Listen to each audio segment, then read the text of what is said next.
गावाबाहेरच्या उंच टेकडीवर एक बकरा आणि बकरी राहत होते. दोघेही खूप चपळ आणि खेळकर वृत्तीचे होते. बकरी, ए बकऱ्या, आपण शर्यत लावूया. आपल्या दोघांमध्ये कोण जास्त चपळ आणि वेगवान आहे ते समजेल. ठीक आहे, पण मीच जिंकेल, लक्षात ठेव. दोघेही शर्यतीसाठी तयार झाले.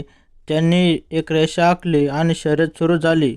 बकरी आकाराने लहान असल्याकारणाने ती पटापट उड्या मारत गेली, तर बकरा थोडा जाडसर असल्यामुळे तो थोडा सावकाश पळू लागला. पण त्याने हार मानली नाही. दोघे ज्या वाटेने पळत होते त्या वाटेवर एक छोटं झाड आलं. बकरी त्या झाडावरून उडी मारून सहज पलीकडे गेली, पण बकरा अडकला आणि खाली पडला. अरे रे, मी तर पडलो. पण मी थांबणार नाही. शेवटी दोघेही टेकडीच्या शिखरावर पोहोचले. बकरी थोडीशी आधी पोहोचली होती आणि बकराची वाट पाहत होती. बकरी, माझा मित्र हळू पळाला पण हार नाही मानली. तेव्हापासून बकरा आणि बकरीची मैत्री घट्ट झाली.